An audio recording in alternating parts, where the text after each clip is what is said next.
الحمد لله رب العالمين والعاقبة للمتقين والصلاة والسلام على سيد الأنبياء والمرسلين وعلى آله وأصحابه أجمعين أما بعد أعوذ بالله من الشيطان الرجيم بسم الله الرحمن الرحيم ذلك الكتاب لا ريب فيه صدق الله العظيم وصدق رسوله النبي الكريم إن الله وملائكته يصلون على النبي يا أيها الذين آمنوا صلوا عليه وسلموا تسليما الصلاة والسلام عليك يا سيدي يا رسول الله وعلى آلك وأصحابك يا سيدي يا حبيب الله اللهم صل على سيدنا ومولانا محمد معدن الجود والکرم وآلہ وصحبہ وبارک وسلم۔ تمام تعریفیں حمد و ثنا اللہ تعالیٰ جل مجدہ الکریم کے لیے اور ہر قسم کے درود و سلام نبی رحمت صلی اللہ تعالیٰ علیہ وسلم کی ذات والا صفات کے لیے حمد و صلات کے بعد، عزیز دوستو، قرآن مجید کی دو قسم کی ترتیبیں ہیں۔ ایک قرآن مجید کی ترتیب وہ ہے کہ جس ترتیب سے قرآن مجید نازل ہوا، اور ایک وہ ترتیب ہے جس ترتیب سے نبی کریم علیہ السلام نے، حضور کے صحابہ نے حضور کی تعلیمات کی روشنی میں قرآن پاک کو جمع فرمایا۔ ایک ترتیب نزولی کہلاتی ہے، ایک ترتیب توقیفی کہلاتی ہے، جس ترتیب سے اسے جمع کیا گیا۔ نزول کے اعتبار سے قرآن مجید کی سب سے پہلی سورہ مبارکہ سورہ اقرا ہے، اس کی ابتدائی آیات نازل ہوئیں، اور ترتیب کے لحاظ سے جو مصحف کے اندر قرآن پاک میں ترتیب ہے، اس لحاظ سے قرآن مجید کی پہلی سورہ کا نام سورہ فاتحہ ہے، اور نبی کریم علیہ السلام نے فرمایا یہ سورہ فاتحہ اتنی شاندار ہے کہ ایسے کلمات کسی اور امت کو نہیں ملے جیسے اللہ نے سورہ فاتحہ میں ہمیں عطا فرمائے ہیں۔ قرآن پاک میں دو قسم کی صورتیں، ایک تو یہ میں نے عرض کر دی اس کی ترتیب، اسی طرح دو قسم کی صورتیں، کچھ مکی صورتیں ہیں اور کچھ مدنی صورتیں ہیں۔ ہمارے طالب علم اکثر اسکولوں اور کالجوں میں یہ سمجھتے ہیں کہ جو مکے میں نازل ہوئی وہ مکی ہیں، جو مدینے میں نازل ہوئی وہ مدنی ہیں، حالانکہ ایسا نہیں ہے۔ جو ہجرت سے پہلے نازل ہوئی وہ مکی ہیں، اور جو ہجرت کے بعد نازل ہوئی وہ مدنی ہیں۔ وہ آیت اگر بدر میں بھی نازل ہو نا، کچھ قرآن مجید کی آیات مختلف مقامات پر بھی نازل ہوئی ہیں، مختلف مقامات پر۔ حضور بدر میں تھے تو وہاں بھی قرآن مجید نازل ہوا، نبی کریم علیہ السلام احد میں تھے تو وہاں بھی قرآن پاک نازل ہوا۔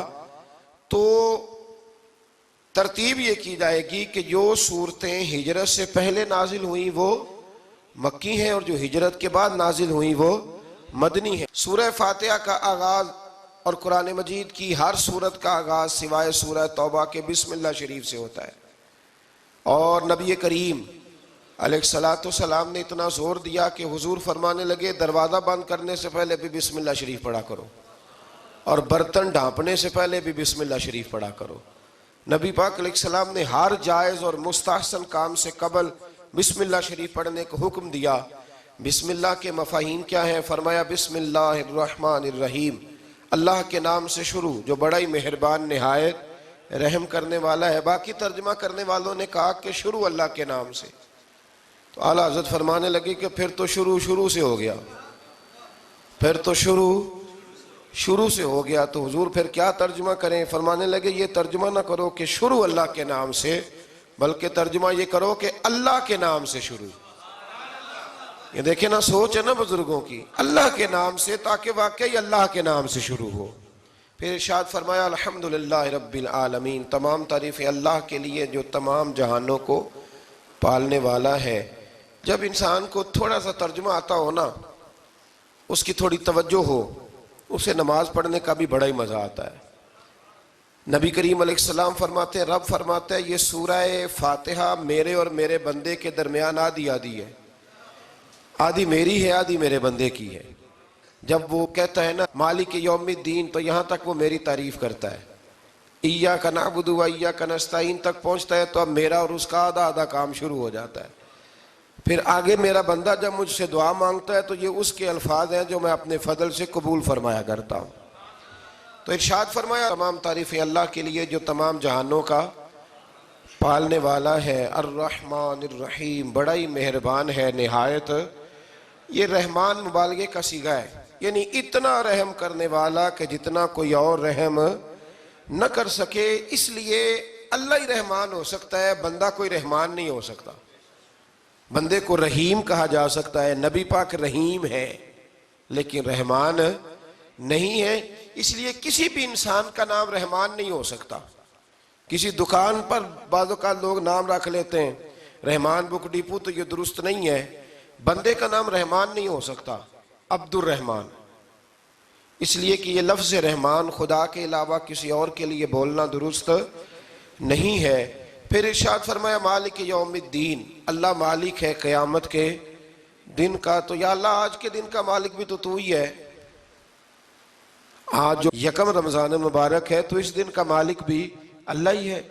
تو یہ جو خاص کر کہا مالک یوم الدین، اس کا معنی یہ ہے کہ یہاں کچھ لوگ عارضی طور بھی تو بعض چیزوں کے مالک ہیں نا، یہ زمین میری ہے، یہ گھڑی میری ہے، یہ گھر میرا ہے، یہ بچے میرے ہیں، عارضی طور پر بھی تو لوگ مالک ہیں، لیکن قیامت کے دن عارضی طور پر بھی کوئی مالک نہیں ہوگا۔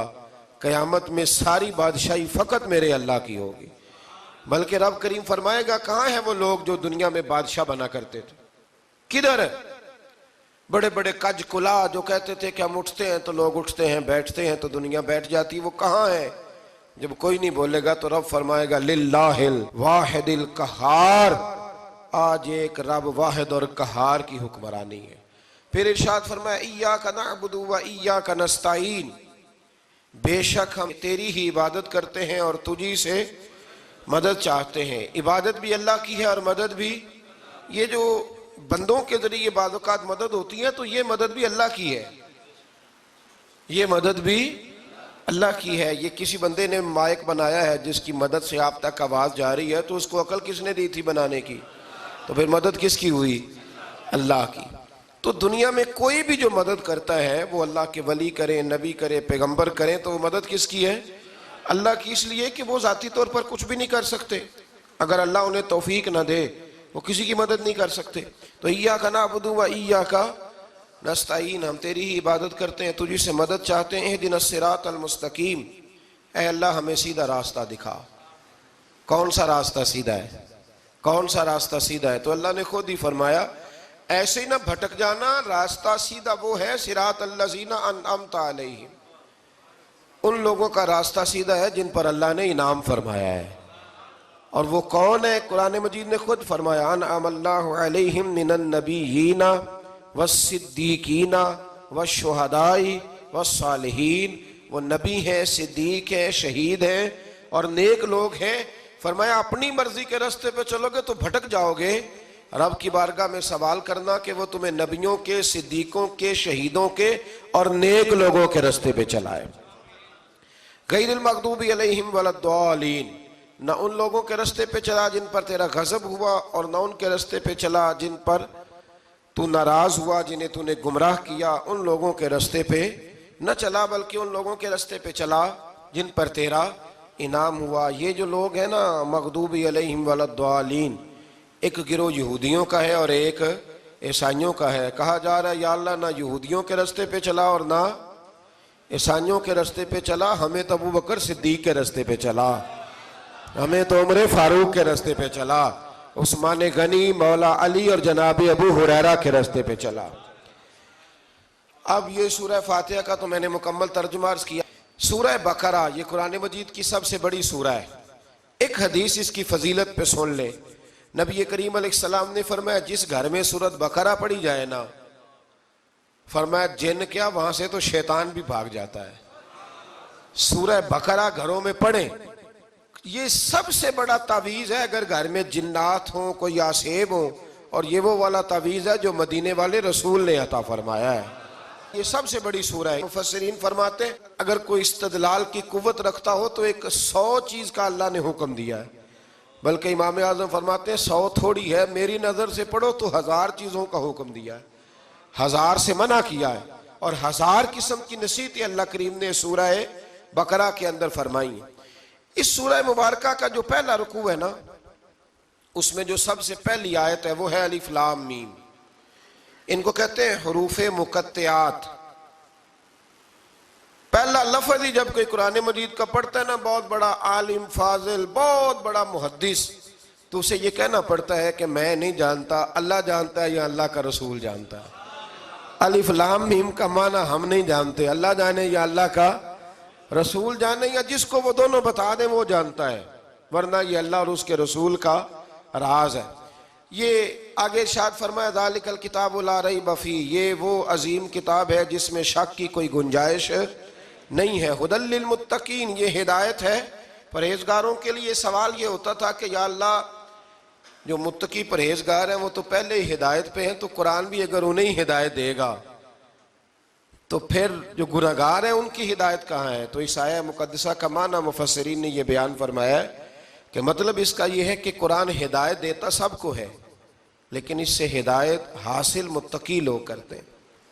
بارش برستی ہے نا سب جگہوں پہ، لیکن اگر کسی نے فرش کرایا ہو، ٹائلیں لگوائی ہو، تو وہاں پھل پھول اگ سکتے ہیں، سبزہ اگ سکتا ہے، اس کے لیے زمین کا زرخیز ہونا شرط ہے۔ قرآن مجید سب کو ہدایت دیتا ہے، لیکن قرآن مجید سے ہدایت لیتے وہ ہیں جنہیں اللہ نے تقوی والا دل عطا فرمایا ہے، ڈرنے والا دل دیا۔ آگے جو آیات ہیں نا 5، ان میں اللہ تبارک و تعالیٰ نے متقی لوگوں کی فضیلت بیان کی ہے، نشانیاں بیان کی ہیں کہ وہ کون ہوتے ہیں۔ ان میں پہلا ارشاد فرمایا کہ متقی وہ ہوتا ہے جو غیب پہ ایمان لے آتا ہے، اس چکر میں نہیں پڑتا کہ آنکھوں سے دیکھوں گا تو مانوں گا۔ اور دوسرا فرمایا متقی وہ ہوتا ہے جو نماز قائم کرتا ہے اور اللہ کے دیے ہوئے رزق سے اللہ کے راستے میں خرچ کرتا ہے۔ اور تیسرا فرمایا متقی وہ ہوتے ہیں کہ محبوب جو قرآن ہم نے آپ پہ نازل کیا اس پر بھی ایمان لاتے ہیں، اور جو آپ سے پہلے نازل کیا گیا اس پر بھی ایمان لاتے ہیں، یعنی تورات کو، زبور کو، انجیل کو، اس کو بھی وہ مانتے ہیں۔ اور پھر اللہ کریم نے فرمایا اولئک علی ھدی من ربہم واولئک ھم المفلحون، یہ جو لوگ ہیں نا غیب پر ایمان لانے والے، نماز پڑھنے والے، زکوٰۃ دینے والے، پچھلی کتابوں کو بھی ماننے والے، نبیوں کو بھی ماننے والے، اور رسول پاک پر ایمان لانے والے، فرمایا یہ وہ لوگ ہیں جو اللہ کی طرف سے ہدایت پر ہیں، اور یہ وہ لوگ ہیں جو دنیا میں بھی کامیاب ہو جائیں گے اور آخرت میں بھی کامیاب ہو جائیں گے۔ پھر آگے نا اللہ تبارک و تعالیٰ نے کفار کا ذکر فرمایا ہے 3 آیات کے اندر۔ مومن کے بعد دوسرا درجہ کس کا ہے ذکر میں؟ کافر کا۔ پہلے بات ہوئی 5 آیات میں مومنوں کی، اب 3 آیات میں ذکر کیا گیا پکے کافروں کا۔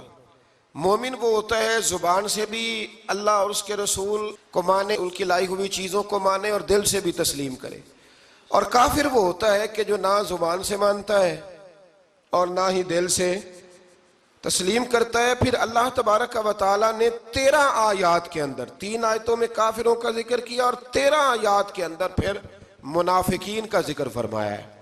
منافق اس کو کہتے ہیں، منافق اس کو کہتے ہیں جو زبان سے تو دعوے اونچے اونچے کرتا ہے ایمان کے، لیکن اس کے دل میں ایمان موجود نہیں ہوتا۔ آپ حیران ہوں گے، یہیں پہ بات کو ذرا غور سے سمجھیں کہ مومنوں کا ذکر 5 آیات میں اور کفار کا 3 آیات میں، پکے کفار کا، اور منافقین کے لیے اللہ نے اگلے ہی رکوع میں 13 آیات بیان فرمائی۔ 13، یہ خطرناک گروہ ہے منافقین کا، یہ خوفناک لوگ ہیں، یہ وہ چھپی ہوئی بیماری ہے کہ جس کو پکڑنا تھوڑا مشکل ہے۔ کچھ بیماریوں کو ڈاکٹر کہتے ہیں نا یہ خاموش قاتل ہے، قتل کر دیتی ہے پر پتہ نہیں لگنے دیتی۔ اسی طرح منافقین کا ٹولہ ہے۔ قرآن مجید کہتا ہے ان منافقین کے بارے میں وَمِنَ النَّاسِ مَن يَقُولُ آمَنَّا بِاللَّهِ وَبِالْيَوْمِ الْآخِرِ وَمَا هُمْ بِمُؤْمِنِينَ، اے محبوب کچھ لوگ کہتے ہیں ہم اللہ اور آخرت پر ایمان لائے، لیکن وہ ایمان لانے والے نہیں ہیں۔ تو جب رب کہتا ہے نہیں ہے، آج کسی کو کہہ دیا جائے نا کہ وہ بندہ جھوٹا کلمہ پڑھتا ہے، اس کی باتیں نہیں بتاتی، تو کہتے ہو آپ ایک کلمہ گو کو برا کہہ رہے۔ تو یہاں تو اللہ ان کے کلمے کا بھی اعلان فرما رہا ہے اور ان کے نفاق کا بھی اعلان 13 آیات میں. اور رب فرماتا ہے یخادعون اللہ والذین آمنوا وما یخدعون الا انفسهم وما یشعرون. فرمایا وہ اللہ کو دھوکہ دینا چاہتے ہیں مومنوں کو، حالانکہ نہیں دھوکہ دیتے مگر اپنی ہی جانوں کو، انہیں شعور ہی نہیں. اللہ تبارک و تعالیٰ نے 13 آیات کے اندر مکہ مکرمہ میں منافق کوئی نہیں تھا جب تک حضور نے ہجرت نہیں کی تھی. کیوں؟ اس لیے کہ وہاں جو کلمہ پڑھتا تھا اسے مار کھانی پڑتی تھی. تو کسی کو کیا مصیبت پڑی تھی جھوٹا کلمہ پڑھ کے مار کھائے. مدینے میں جب اسلامی حکومت قائم ہو گئی نا تو کچھ لوگوں نے اسلامی حکومت سے فائدہ لینے کے لیے جھوٹے موٹے کلمے پڑھ لیے، اندر کفر رکھتے تھے، اوپر سے اظہار اسلام کرتے تھے. تو رب فرماتا ہے کہ ان کا یہ ایمان قابل قبول نہیں ہے. تو یا اللہ پھر کس کا ایمان قابل قبول ہے؟ تو اللہ کریم نے فرمایا وَإِذَا قِيلَ لَهُمْ آمِنُوا كَمَا آمَنَ النَّاسِ. جب ان سے کہا جاتا ہے نا اس طرح ایمان لاؤ جس طرح دوسرے لوگ لائے، یعنی ابو بکر صدیق کی طرح ایمان لاؤ، عمر فاروق کی طرح ایمان لاؤ، عثمان غنی کی طرح، مولا علی کی طرح، بلال حبشی کی طرح. تو کیا جواب دیتے ہیں؟ قالوا انؤمن كما آمن السفهاء. کیا اس طرح ایمان لائیں جس طرح یہ بیوقوف ایمان لائے؟ الا انہم هم السفهاء. اللہ فرماتا ہے خبردار بے شک وہی بیوقوف ہے، ولکن لا يعلمون، لیکن انہیں اس کا علم نہیں ہے. وہ کہا کرتے تھے کہ یہ تو بیوقوف ہے معاذ اللہ. ابو بکر صدیق نے سارا ہی مال دے دیا نبی پاک کو، عمر فاروق نے آدھا دے دیا، مولا علی نے سارا کچھ حضور کے نام کر دیا، عثمان جو کماتے محنت کے ساتھ وہ سارا وہاں جا کے پیش کر دیتے، تو بیوقوفی ہے. آج بھی کچھ لوگ کہتے ہیں کلمہ پڑھنا چاہیے سیدھا سیدھا. یہ کیا بات ہو گئی کہ اب بندہ مسیتڑ ہی ہو جائے؟ کاروبار بھی تو کرنا ہے نا، نماز روزہ بھی. تو بیوقوفی ہے. اللہ جواب دیتا ہے، فرمایا الا انہم هم السفہاء، خبردار بیوقوف تو تم ہو کہ میرے محبوب کی شریعت کا، دین کا، روحانیت کا سورج چمک رہا اور تم نے فیض ہی کوئی نہیں حاصل کیا. تو میرے بھائیوں، صحابہ کا ایمان وہ ایمان ہے، اہل بیت نبوت کا وہ ایمان ہے کہ اللہ کو ایمان بھی وہ والا پسند ہے جو حضور کے غلاموں جیسا ایمان ہو. اللہ تبارک و تعالیٰ نے منافقین کا ذکر فرمایا تو پھر اللہ کریم نے فرمایا یہ تو وہ بیوقوف لوگ ہیں اس آدمی کی طرح جو آگ جب پوری جلا لیتا ہے نا روشنی پھیل جاتی ہے تو پھر اللہ اس کا نور لے جاتا ہے. انہوں نے بھی چلاکیاں کر کے تھوڑا سا ماحول بنایا تھا تو اللہ نے ان کے سارے پردے کھول دیے. ان کے پاس کچھ باقی بچا، ان کے پردے کھول گئے. رسول کریم علیہ السلام کی بارگاہ میں نا ایک دن ان منافقین نے شرارت کر دی. منافقین نے شرارت کیا کی؟ جب حضور صلی اللہ علیہ وسلم نے فرمایا نا پوچھو جو پوچھنا ہے، تو امام راضی کہتے ہیں یہ پیچھے نمازیں پڑھتے تھے، یہ 313 تھے حضور کے پیچھے. اگر مدینے میں رہ کے منافق ہو سکتے ہیں تو باقی ملکوں میں بھی تو ہو ہی سکتے ہیں نا جی. حضور کے پیچھے نمازیں پڑھتے تھے تو ایک دن کہنے لگے جی یہ کہتے ہیں جو مرضی پوچھو تو ہم پیچھے نمازیں پڑھتے ہیں، ہمارا انہیں پتہ نہیں. جب یہ اعتراض کیا نا حضور کے علم پر، آپ سمجھ لیں کہ حضور کے علم پر اعتراض کرنا طریقہ کس کا ہے؟ طریقہ کس کا ہے حضور کے علم مبارک پر اعتراض کرنا؟ کہنے لگے پیچھے نمازیں پڑھتے انہیں پتہ ہی نہیں. جب یہ کہا تو اللہ کے رسول نے نا، جمعے والا دن تھا، حضور نے فرمایا میرے علم پر اعتراض کرتے ہو؟ 70 بندے نام لے کر اور ولدیتیں لے کر، بلکہ بہت سارے ایسے تھے جنہیں کنفرم ہو گیا کہ ولدیت اصل میں ہے کیا، انہیں طے ہو گیا. حضور کے بے ادب کے لیے یہ طے کرنا بھی مشکل ہوتا ہے نا. طے ہو گیا کہ ولدیت ہے کیا. 70 بندے نام لے کے حضور نے مسجد نبی سے نکال دیے. فرمایا یا فلاں بن فلاں قم فاخرج فانک منافق، او فلاں کے بیٹے فلاں کھڑا ہو جا، نکل جا، تو منافق ہے. حضور نے 70 بندے نکال دیے. اب 70 بندے اکٹھے گلی میں نکلیں تو رش تو پڑ جاتا ہے نا. حضرت عمر فاروق لیٹ ہو گئے، جمعے میں آ رہے تھے. ان کو جاتے ہوئے دیکھا تو عمر فاروق فرمانے لگے جمعہ ہو گیا ہے. بھئی 70 بندے نکل آئے باہر، جمعہ ہو گیا ہے. تو ایک منافق کہنے لگا تھا کہ نہیں حضور نے نکال دیا. تو عبداللہ بن ابی سلول جو ان کا سربراہ تھا نا، وہ کہنے لگا چپ کر. حضرت عمر سے کہنے لگا ہاں جی ہو گیا ہے. وہ بھی کہنے لگا تھا نہیں ہوا، ہمیں نکال دیا گیا ہے. تو یہ سردار بولا، کہنے لگا ہو گیا ہو گیا. حضرت عمر کہنے لگے چلو جمعہ ہو گیا تو جا کے اندر حضور کی زیارت ہی کر لیتا ہوں، لیٹ تو ہو ہی گیا ہوں۔ حضرت عمر اندر چلے گئے تو پیچھے سے وہ منافقین اپنے سردار سے کہنے لگے کہ 2 منٹ میں عمر کو پتہ چل جائے گا کہ تم نے جھوٹ بولا ہے۔ عمر کو جا کے پتہ چل جائے، کہنے لگا بڑے پاگل ہو، میں نے تمہاری جان بچائی ہے، نبی پاک نے تو مسجد سے نکالا ہے نا۔ تو عمر کو پتہ چل جاتا نا منافق ہیں، تو ابو بکر بھی مسجد میں تھے، علی بھی مسجد میں تھے، عثمان بھی مسجد میں تھے، بچانے والا ہی کوئی نہیں تھا۔ عمر نے تلوار لے کے تو دنیا سے ہی نکال دینا تھا، تو میں نے جان بچائی ہے، آپ جائیں گے نا اندر تو حضور ٹھنڈا کر دیں گے، فرمائیں گے چلو میں نے نکال جو دیا ہے۔ تو یہ وہ منافقین کی جماعت ہے۔ دوسرے سے تیسرے رکوع میں نا اللہ تعالیٰ نے انسان کو یاد کرایا ہے کہ تو نے عبادت اپنے رب کی کرنی ہے، اور فرمایا رب تمہارا وہ ہے جس نے تمہارے لیے زمین کو فرش بنایا ہے، آسمان کو چھت بنایا ہے، اور آسمان سے پانی برسا کے تو زمین سے پھل اگائے ہیں، رزق لکم، وہ بھی تیرے کھانے کے لیے اگائے ہیں۔ وہ جو آسمان سے بارش برسا کے زمین سے سبز اور پھل اگائے ہیں تو وہ بھی تیرے لیے۔ جب سارا کچھ تیرے لیے بنایا تو بھی تو عبادت کرنا اپنے رب کی، پھر کسی کو اس کا شریک نہ ٹھہرا۔ ایک چیلنج بھی کیا قرآن مجید نے اس رکوع کے اندر۔ کہا کرتے تھے مکے کے لوگ کہ آپ قرآن مجید کی آیتیں نبی کریم علیہ السلام سے کہا کرتے تھے کہ معاذ اللہ آپ خود بناتے ہیں، بنا کے لاتے ہیں۔ تو اللہ کریم نے فرمایا وَإِن كُنتُمْ فِي رَيْبٍ مِّمَّا نَزَّلْنَا عَلَىٰ عَبْدِنَا فَأْتُوا بِسُورَةٍ مِّن مِّثْلِهِ، اگر تمہیں شک ہو نا اس میں جو ہم نے بندہ خاص پہ نازل کیا ہے تو تم بھی اس جیسی ایک صورت بنا کے لاؤ۔ پڑھے لکھے تو تم بھی ہو نا، مکے میں تم بھی رہتے ہو، تو ایک صورت بنا کے لاؤ۔ قرآن مجید ہم سے چھینا گیا ہے سازش کے تحت، اس لیے کہ جس قوم کو قرآن آ جاتا ہے نا پھر کوئی کافر اس کا مقابلہ نہیں کر سکتا۔ دیکھیں نا اگر کافروں کے پاس جواب ہوتا قرآن پاک کا تو بدر اور احد میں نا کوئی آیت بنا کے لاتے، قرآن کے مقابلے کی تلواریں لے کے نہ آتے، ان کے پاس جواب ہی نہیں تھا۔ اور قیامت تک کسی کافر کے پاس قرآن مجید کا کوئی جواب، قرآن کا کوئی جواب، قسم اللہ کی جواب کوئی نہیں، قرآن کا اس کا کوئی جواب نہیں۔ کیا بات ہے قرآن پاک کی۔ وہ ایک دفعہ مسلمہ کذاب بے ایمان کہنے لگا میں نے بنا لیا ہے قرآن پاک کا جواب، معاذ اللہ۔ جواب کیا بنایا؟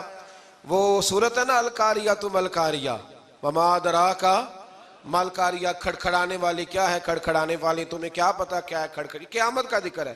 کہنے لگا میں نے اس جیسی سورت بنا لیا، تو کیا بنایا؟ الفیل مل فیل وما ادراک ما الفیل۔ کہنے لگا ہاتھی، تمہیں کیا پتا کیا ہاتھی، تم کیا جانو کیا ہاتھی۔ تو پاس جو اس کے اپنے بیٹھے تھے نا چیلے، وہ کہنے لگے چپ کر جا، سارے زمانے کو پتا ہے ہاتھی کیا ہوتا ہے۔ تو پاگل ہے، اس کے 2 کان ہوتے ہیں، ایک سونڈ ہوتی ہے، 4 اس کے پیر ہوتے ہیں۔ بیوقوف آدمی قرآن کا مقابلہ کرنا ہے تو کچھ چج کے ساتھ کر، پاگلوں کی طرح مقابلہ کرے گا، جوتے کھائے گا بھی، ہمیں بھی پڑھوائے گا۔ تو قرآن مجید کا کوئی مقابلہ کر سکا؟ تو اس آیہ مبارکہ میں اللہ نے کافروں کو یہ کہا اگر مقابلہ نہیں کر سکتے تو پھر اللہ سے ڈرو، ورنہ دوزخ میں ڈالے جاؤ گے، وہ جس کا ایندھن آدمی اور پتھر ہے، اور بنائی بھی کافروں کے لیے گئی ہے۔ اعدت للکافرین، جہنم کس کے لیے بنائی گئی ہے؟ کافروں اور منافقوں کے لیے۔ مسلمانوں کے لیے بنائی گئی، مسلمان مرضی سے چھلانگے لگائیں تو ان کی موج ہے، ورنہ ان کے لیے جہنم، ان کے لیے اللہ نے جنت بنائی ہے۔ اور یہ بات کرتے ہی رب کریم نے فرمایا اے محبوب علیہ السلام مومنوں کو خوشخبری دے دیں کہ اللہ نے ان کے لیے جنت بنائی ہے، اس میں باغات ہیں، انہیں رزق دیا جائے گا کھانے کے لیے، اور اس میں انہیں پاکیزہ بیویاں دی جائیں گی، اور پھر وہ اس میں ہمیشہ رہیں گے، انہیں اس سے نکالا نہیں جائے گا۔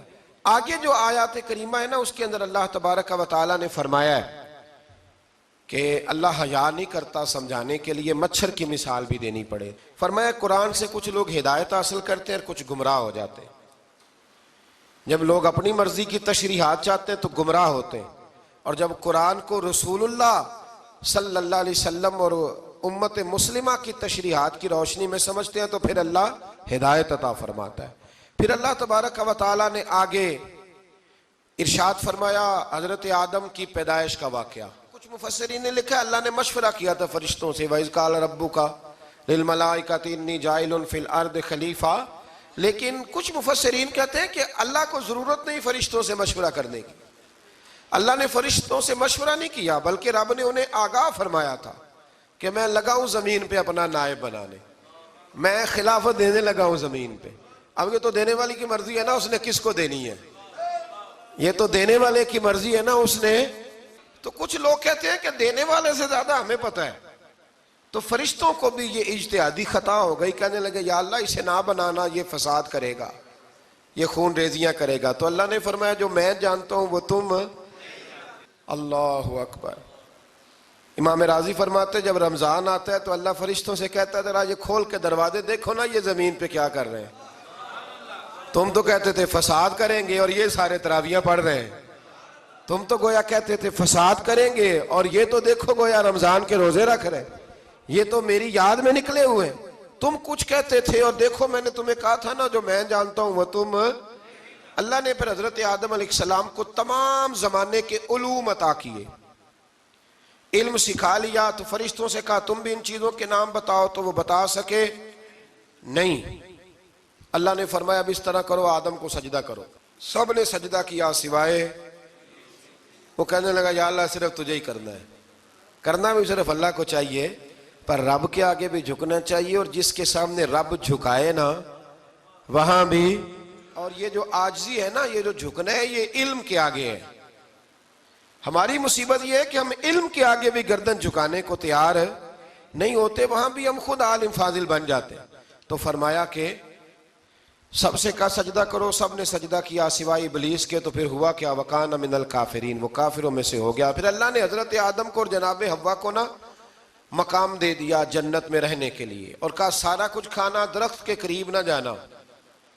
ابھی آپ کسی سے کہہ دیں تھوڑا سا کہ پیچھے نہ دیکھنا، یعنی اگر میری سمجھ لیں ادب کی وجہ سے کوئی 1.5-2 منٹ یا 6 منٹ نہیں بھی نہ دیکھے گا تو سوچے گا ضرور کہ پتہ نہیں اب پیچھے کیا ہے، مصیبت کیا ہے. یعنی آپ کہہ کے دیکھ لیں کسی کو، پیچھے نہ دیکھنا. فطرت ہے نا انسان کی، وہ جستجو کرتا ہے. کہا اس درخت کے پاس نہ جانا. تو حضرت حوا سلام اللہ علیہ کہتے ہیں دل میں خیال رہتا تھا کہ آخر ہے کیا درخت کے پاس. یہی انسان کا عقیدہ توحید ہے کہ جہاں سے رب منع کر دے وہاں وہ منع ہو جائے. اور یہ ان کی خطا نہیں تھی، یہ اللہ کی حکمت تھی، چونکہ رب نے تو پہلے کہہ دیا تھا بنایا ہی زمین کے لیے، تو یہ تو سارا کچھ ہونا تھا تو زمین پہ آنا تھا نا. تو حضرت حوا اور جناب آدم کے پاس شیطان آیا. اب اس کو نکال تو دیا تھا پر ابھی اس کا جنت میں آنا جانا بند نہیں ہوا تھا، یہ بھی اللہ کی حکمت تھی. تو وہ کہنے لگا تمہیں پتہ ہے بعد میں مر جاؤ گے. تو حضرت حوا کہنے لگی کیا موت بھی آئے گی؟ کہاں، اس کی تکلیف بھی بڑی ہوگی، تو پھر بچیں گے کیسے؟ تو کہنے لگے پھل کھا لو اس درخت کا. تو بچنے کے لیے پھل کھایا تھا. جس طرح لوگ آج بہت سارے کام بچنے کے لیے کرتے ہیں پر بچ سکتے، بچنے کے لیے پھل کھایا. تو اللہ نے فرمایا زمین پہ چلے جاؤ. تو حضرت آدم زمین پہ آئے، پھر کئی 100 سال روتے رہے. فَتَلَقَّى آدَمُ مِن رَبِّهِ کَلِمَاتٍ، تو پھر اللہ نے خود ہی جناب آدم کو کچھ کلمے سکھائے. علامہ اسماعیل لکی فرماتے ہیں وہ کلمے یہ تھے کہ حضرت آدم نے میرے نبی کا وسیلہ پیش کیا، تو اللہ کریم نے جناب آدم کی دعا کو مقبول فرما لیا. پھر آگے بنی اسرائیل کا ذکر آ جاتا ہے. اللہ تعالیٰ نے بنی اسرائیل، آج آپ اسی قوم کو یہودی کہتے ہیں، ان کو اللہ نے اس زمانے میں فضیلت عطا کی تھی بہت زیادہ. تو عرب کے اندر جب نبی پاک علیہ السلام نے اعلان نبوت کیا تو کچھ لوگوں نے یہ کہہ دیا کہ اگر یہ یہودی کلمہ پڑھ لیں گے تو ہم بھی پڑھ لیں گے. تو پھر اللہ نے انہیں یاد کرایا کہ تم اصل میں کیا ہو، تمہیں کلمہ پڑھنا چاہیے. تو اہل یہود کا تذکرہ کرتے کرتے رب کریم نے ایک بات یہ بھی ارشاد فرمائی کہ تم لوگوں کو تو کہتے رہے ہو کہ وہ نبی آنے والے ہیں، وہ نبی آنے والے ہیں، اور جب آ گئے ہیں تو ماننے کو تیار نہیں ہو. تو فرمایا تأمرون الناس بالبر وَتَنْسَوْنَ أَنفُسَكُمْ وَأَنْتُمْ تَتْلُونَ الْكِتَابَ، لوگوں کو بھلائی کا حکم دیتے ہو اور اپنے آپ کو بھول جاتے ہو. افلا تعقلون، تمہیں عقل نہیں؟ پھر اللہ نے انہیں یہ بھی یاد کرایا کہ یاد کرو وہ زمانہ کہ جب فرعون نے خواب دیکھ لیا تھا کہ کوئی بچہ اس کی سلطنت کو تباہ کرے گا، تو پھر اس نے تمہارے بچوں کو ذبح کرانا شروع کیا اور تمہاری بیٹیوں کو چھوڑتا تھا.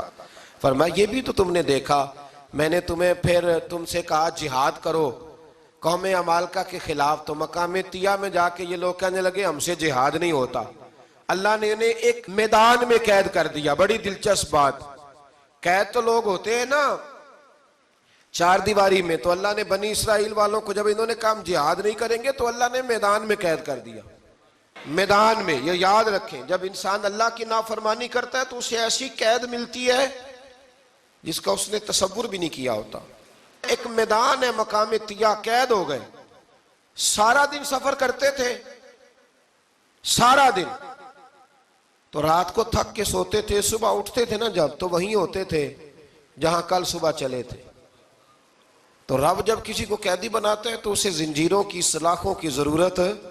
دعا فرمائے اللہ تبارک و تعالی غموں سے نجات عطا فرمائے. یہ دعا فرمائے. ایسی قید دیتا ہے کہ جس سے پھر چھٹکارا ہو سکتا.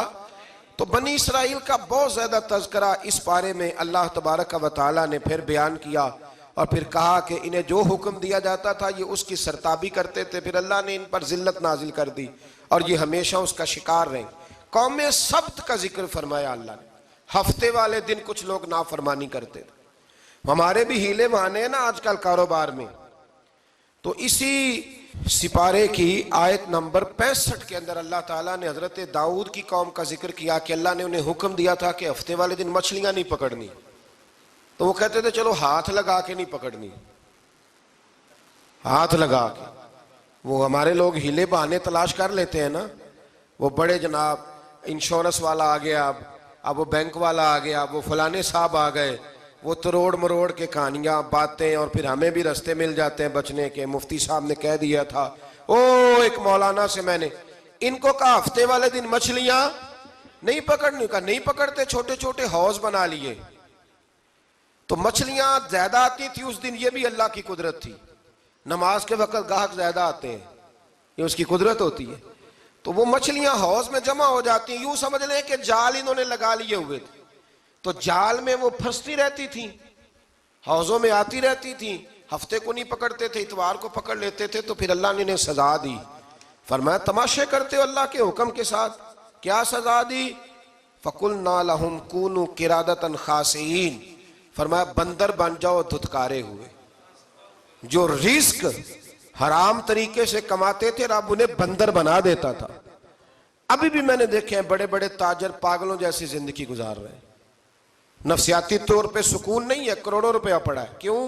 اس لیے کہ رب کے بتائے ہوئے طریقے کے مطابق تجارت نہیں کرتے. آگے ایک اور دلچسپ بات آ گئی. بنی اسرائیل کے اندر نا ایک شخص نے اپنے چچا کو قتل کر دیا جائیداد کے لیے. یہ دیکھیں کب سے لوگ جائیداد کے لیے قتل کرتے آ رہے ہیں. چچا کو قتل کر دیا, اور قتل کر کے حضرت موسیٰ علیہ السلام کے پاس آئے کہ میرے چچا کو کسی نے قتل کر دیا ہے, تو بتائیں کیا کرنا ہے. تو آپ نے فرمایا کہ گائے ذبح کرو, اور اس کا ایک ٹکڑا مقتول کو مارو, مرنے والے کو. وہ خود اٹھ کے بتا دے گا مجھے کس نے قتل کیا ہے. اب ارادہ نہیں تھا گائے ذبح کرنے کا, تو بہانے کرنے لگے. ارادہ نہیں نہ ہوتا تو پھر کیا ہوتے ہیں, کہنے لگے گائے کس طرح کی ہو, بوڑھی ہو کہ بچی ہو, رنگ کیسا ہو, جوان ہو کہ چھوٹی ہو, حال میں ایک دفعہ چلنا سیکھ گئی ہو یا ابھی نہ سیکھی ہو. تو بتاتے گئے تو رب بھی شرطیں بیان کرتا گیا. گہرے زرد رنگ کی ہو, حال کے اندر اسے نہ چلایا گیا ہو, پانی نہ نکالا گیا ہو, نہ بچی ہو نہ جوان ہو, اس کے درمیان ہو. یہ ساری شرطیں کہاں پائی جاتی تھیں؟ حضرت موسیٰ علیہ السلام کی قوم کا ایک شخص تھا جو اللہ کا ولی تھا. وہ جب انتقال کرنے لگا نا, اللہ اکبر, دیکھو رب ولیوں کی اولادوں پر بھی کتنا فضل فرماتا ہے.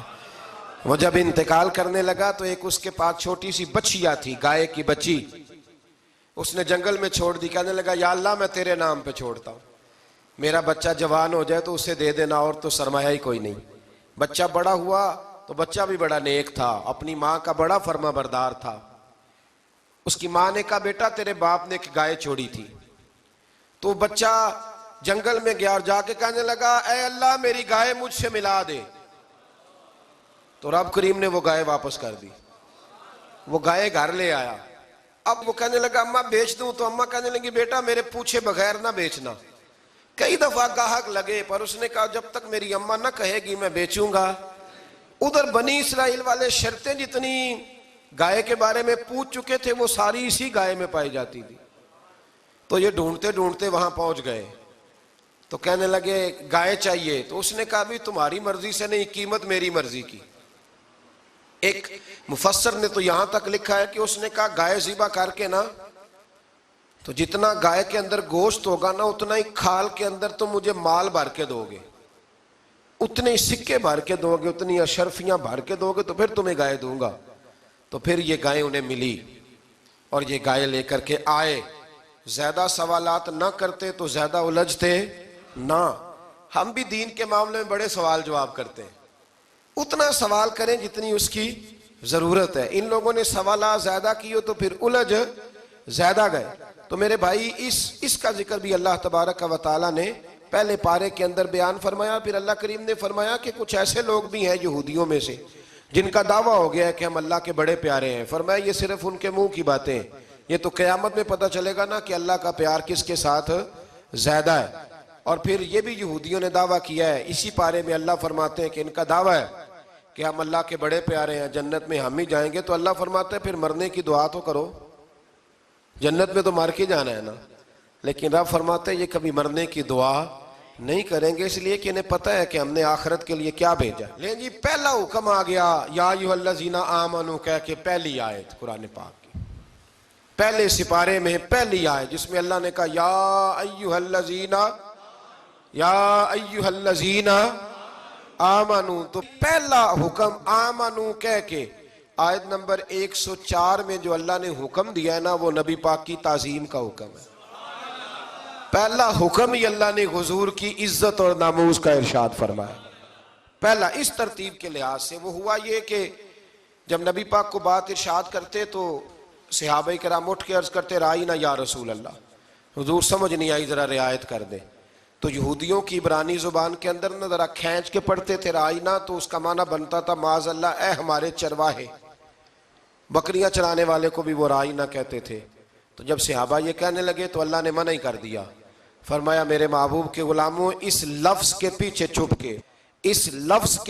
چھپ کے لوگ میرے نبی کی بے ادبی کر جاتے ہیں، تو جس لفظ کا کوئی ایک معنی بے ادبی والا بنتا ہو وہ لفظ بھی میرے نبی کے لیے نہ کہو، لفظ وہ والے کہو جس میں کوئی بے ادبی کا معنی نکلے نہ۔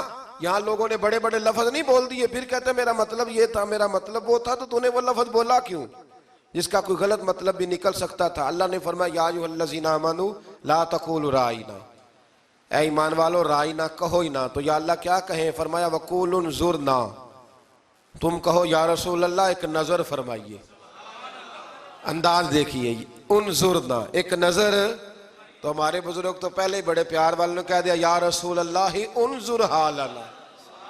کہتے کہاں سے لاتے ہو جملے؟ میں نے کہا اللہ کی کتاب سے۔ یا رسول اللہ انظر حالنا یا حبیب اللہ اسمع قالا، تو تم کہو انظرنا محبوب نظر کرم کریں، واسمعوا، اور کیا ضرورت ہے دوبارہ پوچھنے کی؟ اللہ کہتا ہے پہلے ہی دھیان سے سنا کرو، پہلے ہی واسمعوا، پہلے ہی احتیاط سے سنو، وللکافرین عذاب علیم، اور کافروں کے لیے دردناک عذاب ہے۔ لے جی اسی پارے میں اللہ تبارک و تعالیٰ نے پھر اہل یہود کا ذکر کیا۔ تو یہود کہنے لگے کہ ہم حضرت ابراہیم کے ماننے والے ہیں، تو اللہ کریم نے وہ بھی ذکر کیا کہ میں نے تو ابراہیم کو آزمایا ہے، وَإِذِ ابْتَلَىٰ إِبْرَاهِيمَ رَبُّهُ بِكَلِمَاتٍ فَأَتَمَّهُنَّ، ہم نے ابراہیم کو کچھ چیزوں سے آزمایا ہے، وہ ہماری آزمائش پہ پورے اترے۔ قَالَ إِنِّي جَاعِلُكَ لِلنَّاسِ إِمَامًا، تو پھر ہم نے انہیں کہا کہ ہم آپ کو پوری دنیا کا امام بنائیں گے۔ وہ آزمائش کیا تھی؟ آگ میں جانا بھی آزمائش، بیٹے کا نہ ہونا بھی آزمائش، بیٹا ہوا تو پھر اسے وادی غیر ذی زرع میں چھوڑ کے آنا بھی آزمائش، بڑا ہوا تو پھر ذبح کرنا بھی آزمائش۔ فرمایا جہاں جہاں آزمایا ہے نا ابراہیم ہماری آزمائش میں پورے اترے۔ فرمایا تو مفت میں حضرت ابراہیم کی اولاد بنتے ہو اور ان کا نام لیتے ہو اور ان کے ساتھ اپنا تعلق بناتے ہو، دیکھو تو صحیح وہ کتنی آزمائشوں سے گزرے۔ تو اس کا بھی اللہ نے اسی میں ذکر فرمایا۔ اور پھر وہ بات کرتے تھے حضرت یعقوب کی اور حضرت اسحاق کی، تو فرمایا وہ تو ہمارے اتنے خاص بندے تھے کہ وصال کے وقت بھی انہوں نے اپنی اولادوں کو نصیحت فرمائی تھی کہ اللہ کی توحید پہ قائم رہنا، اس کا ذکر بھی اللہ نے اسی پارے میں بیان فرمایا۔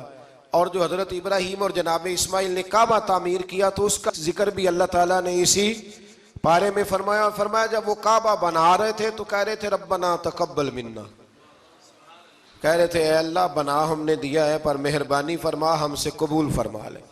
تو جو آیہ کریمہ آخر میں عرض کرنا چاہتا ہوں اس پر بھی تھوڑی توجہ فرمائیں گے تو بات بڑی نکھر کے باہر آئے گی۔ یہ 16ویں رکوع کے اندر اللہ نے پھر یہود کا اور عیسائیت کا ذکر فرمایا تو اللہ کریم نے ایک بات ارشاد فرمائی، یہودیوں کے ہاں جب کوئی بچہ پیدا ہوتا تھا پیلے رنگ کے ساتھ اس کو رنگتے تھے، یا کوئی خاص رنگ تھا ان کا، بچہ پیدا ہوتا تو اس پر وہ رنگ چڑھاتے کہ یہ جی ہمارے مذہب کا رنگ ہے۔ ہمارے ہاں بھی رسمیں ہیں نا اپنی اپنی، معاذ اللہ اپنی اپنی نہیں ہونی چاہیے، اللہ رسول کا حکم ہونا چاہیے۔ تو یہودیوں کے ہاں بچہ پیدا ہوتا تو ایک خاص رنگ چڑھاتے، عیسائیوں کے ہاں پیدا ہوتا تو وہ بھی ایک خاص رنگ چڑھاتے۔ تو مسلمانوں کے ہاں بچے پیدا ہوئے تو انہوں نے بھی توجہ کی کہ یہ کیا ہو رہا ہے، تو رب کریم نے فرمایا صبغۃ اللہ، رنگ اللہ کا ہی ہے۔ ومن احسن من اللہ صبغہ، اور فرمایا اللہ کے رنگ سے زیادہ خوبصورت کس کا رنگ ہو سکتا ہے؟ اللہ کا رنگ کیا ہے؟ لا الہ الا اللہ محمد الرسول اللہ صلی اللہ علیہ۔ فرمایا نیلے پیلے کالے رنگ نہ چڑھاؤ، اپنے ذہن پر توحید و رسالت کا رنگ چڑھاؤ، یہ سب سے بہترین رنگ ہے۔ اگر تمہارے ذہنوں پر رب رسول کی توحید کا رنگ چڑھ گیا تو یہ وہ والا رنگ ہے، پھر تمہیں کسی اور رنگ کی طرف جانے کی ضرورت نہیں پڑے گی۔ تو فرمایا رنگ وہ پیدا کرو جو توحید کا ہے، رسالت کا ہے، اس رنگ کی توجہ کرو۔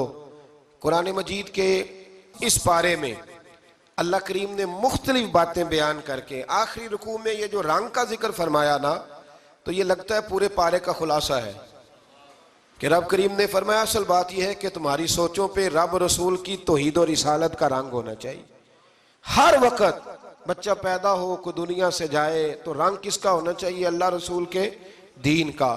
اللہ تعالی ہمیں سمجھنے کی توفیق عطا فرمائے۔ آخر دعوانا ان الحمدللہ۔